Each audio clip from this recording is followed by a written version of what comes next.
नमस्कार दोस्तों, स्वागत है आप सभी का आपके अपने YouTube चैनल फ्यूचर फॉर्म्स में। आशा करता हूं आप सभी स्वस्थ एवं कुशल होंगे। तो दोस्तों, आ चुका हूं आप सभी के बीच में एक नई वीडियो में एक नई जानकारी के साथ में।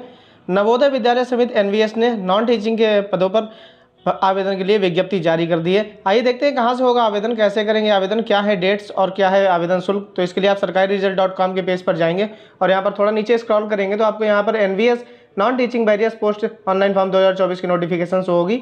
इस पर क्लिक करते ही आपका एक न्यू टैब ओपन हो जाएगा। यहाँ पर आपको कुछ इस प्रकार का इंटरफेस शो होगा।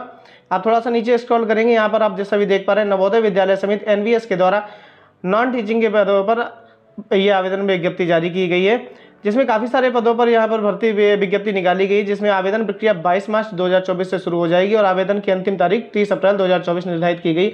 आवेदन शुल्क जमा करने की अंतिम तारीख भी 30 अप्रैल 2024 निर्धारित की गई और करेक्शन की जो डेट है वो 2 से 4 मई 2024 निर्धारित की गई है।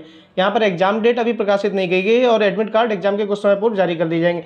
दोस्तों, आवेदन शुल्क की बात करें तो यहाँ पर सभी फीमेल स्टाफ नर्स के लिए 1500 रुपये आवेदन शुल्क निर्धारित किया गया है और सभी जो अदर पोस्ट है उनके लिए 1000 रुपये निर्धारित किया गया आवेदन शुल्क और SC ST PH कैंडिडेट्स के लिए 500 रुपये आवेदन शुल्क निर्धारित किया गया। यहाँ पर आवेदन शुल्क का भुगतान आप debit card, credit card, net banking के माध्यम से ऑनलाइन मोड से कर सकते हैं।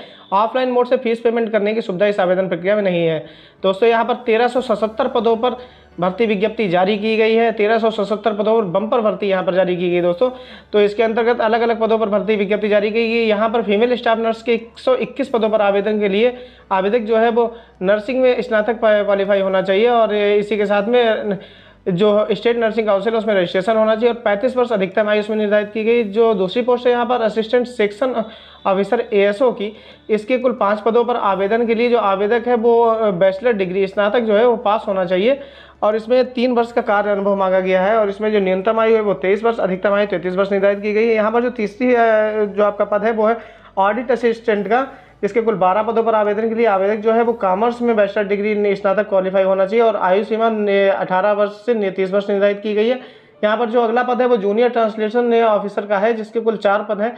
इस पर आवेदन करने के लिए आवेदक जो है वो परा स्नातक क्वालिफाई होना चाहिए, मतलब कि पोस्ट ग्रेजुएशन डिग्री उसके पास मास्टर्स डिग्री होनी चाहिए और इसमें जो अधिकतम आयु 32 वर्ष निर्धारित की गई है।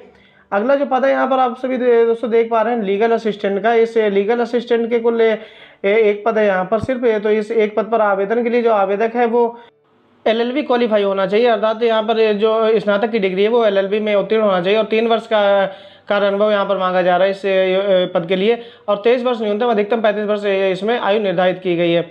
और इसके बाद में अगला पद जो है वो स्टेनोग्राफर का है, जिसके कुल 23 पद यहाँ पर निर्धारित किए गए। इसके अंतर्गत आवेदन के लिए आवेदक जो है वो इंटरमीडिएट उत्तीर्ण होना चाहिए और जो डिस्क्रिप्शन है वो 10 80 वर्ड पर मिनट और ट्रांसक्रिप्शन जो है वो 50 MTS इंग्लिश और 65 MTS हिंदी निर्धारित किए गई। यहाँ पर जो आयु सीमा है वो 18 वर्ष न्यूनतम और 27 वर्ष अधिकतम निर्धारित की गई इस पद के लिए। नेक्स्ट पद जो है वो आपका है कंप्यूटर ऑपरेटर, जिसके कुल 2 पद हैं। इस पर आवेदन के लिए आवेदक जो है वो B या फिर BTech या फिर BSc या BCA इन कंप्यूटर साइंस या IT उत्तीर्ण होना चाहिए और जो इसमें आयु सीमा है वो 18 वर्ष न्यूनतम, अधिकतम जो है वो 30 वर्ष से निर्धारित की गई है। जो अगला पद है यहाँ पर वो है कैटरिंग सुपरवाइजर का, जिसके कुल 78 पद हैं। इन 78 पदों पर आवेदन के लिए आवेदक जो है वो होटल मैनेजमेंट में स्नातक उत्तीर्ण होना चाहिए या फिर certificate in category with 10 year service in defence service, मतलब कि डिफेंस में 10 वर्ष का कार्य अनुभव भी होना चाहिए और आयु सीमा जो है वो 35 वर्ष अधिकतम निर्धारित की गई है। अगला जो पद है यहाँ पर वो जूनियर सेक्रेटरीट असिस्टेंट HQR से या फिर RO का है, जिसके कुल 21 पद हैं इन पर आवेदन के लिए। और इसके बाद में जो दूसरा पद है junior secretariat assistant GNB cadre का, इसके कुल 360 पद। इन दोनों पदों पर आवेदन के लिए आवेदक जो है वो 10+2 इंटरमीडिएट पास होना चाहिए और टाइपिंग स्पीड 30 वर्ड पर मिनट इंग्लिश और 55 वर्ड पर मिनट हिंदी निर्धारित की। 18 वर्ष से न्यूनतम और 27 वर्ष अधिकतम आयु निर्धारित की गई है यहाँ पर इन दोनों पदों के लिए। इलेक्ट्रीशियन कम प्लम्बर के 128 पदों पर आवेदन के लिए जो आवेदक है वो ITI सर्टिफिकेट क्वालिफाई होना चाहिए हाई स्कूल के साथ में और ITI सर्टिफिकेट वायरमैन या प्लम्बिंग में 2 वर्ष के कार्य अनुभव के साथ में होना चाहिए। 18 वर्ष न्यूनतम और अधिकतम 40 वर्ष निर्धारित की योग्यता इसमें। और जो लैब अटेंडेंट के 161 पद हैं यहाँ पर, उसके लिए आवेदन के लिए हाई स्कूल पास होना चाहिए आवेदक और इसी के साथ में लेबोरेटरी टेक्नीशियन या फिर 10+2 में साइंस विषय होना अनिवार्य है और न्यूनतम आयु जो है इसमें 18 वर्ष, अधिकतम आयु 30 वर्ष निर्धारित की गई। मेस हेल्पर के 442 पदों पर आवेदन के लिए आवेदक जो है वो हाई स्कूल पास होना चाहिए और न्यूनतम 18 वर्ष, अधिकतम 30 वर्ष इसमें आयु निर्धारित की गई और 5 वर्ष का कार्य अनुभव भी मांगा गया है। मल्टीटास्किंग स्टाफ के 19 पदों पर आवेदन के लिए आवेदक हाई स्कूल पास होना चाहिए और इसमें जो आयु सीमा है वो 18 वर्ष न्यूनतम और अधिकतम 30 वर्ष निर्धारित की गई। कैसे करेंगे आवेदन, आइए बताते हैं। यहाँ पर आवेदन प्रक्रिया आप सभी को बता चुका हूँ। 22 मार्च 2024 से शुरू हो जाएगी और अंतिम तारीख 30 अप्रैल 2024 निर्धारित की गई। आवेदन करने से पहले सभी आवेदक एक बार नोटिफिकेशन को ध्यानपूर्वक जरूर पढ़ लें, इसके बाद ही आवेदन प्रक्रिया में आगे बढ़े। आवेदन करने से पहले सभी आवेदक अपने सभी जरूरी दस्तावेज जैसे योग्यता प्रमाण पत्र, ID प्रूफ, एड्रेस प्रूफ और सभी बेसिक डिटेल्स अपने पास सुरक्षित कर लें, इसके बाद ही आवेदन प्रक्रिया में आगे बढ़े।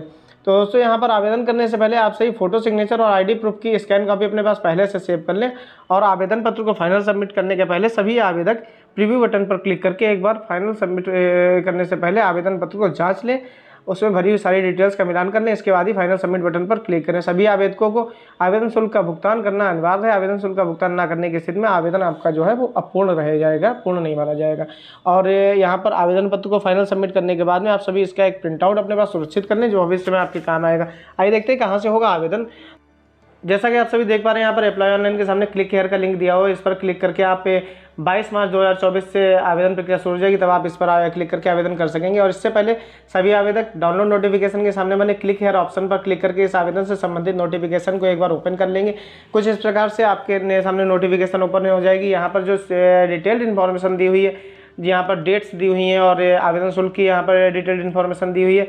बाकी मैं आप लोगों को वीडियो में बता चुका हूँ, जितनी जानकारी है उतनी ही यहाँ पर भी दी हुई है, बट आप फिर भी एक बार नोटिफिकेशन को देख लें, जिससे अगर कोई जानकारी आपसे मुझसे छूट रही हो तो वो आप लोग क्लियरली आपके सामने आ जाए और इसके बाद ही आप आवेदन प्रक्रिया में आगे बढ़ेंगे। तो यहाँ से नोटिफिकेशन को आप एक बार ध्यानपूर्वक जरूर पढ़ लेंगे। और दोस्तों आज की वीडियो में इतना ही, फिर मिलेंगे आप सभी से एक नई वीडियो में एक नई जानकारी के साथ। मैं आशा करता हूँ आप सभी को वीडियो बहुत पसंद आई होगी और फिर भी अगर कोई बातें आपको पूछनी हो तो आप वो मुझसे कमेंट सेक्शन में पूछ सकते हैं, तो मैं उसके लिए आपको जानकारी दे दूंगा, कमेंट सेक्शन में बता दूंगा या फिर नई वीडियो बना के अपलोड कर दूंगा।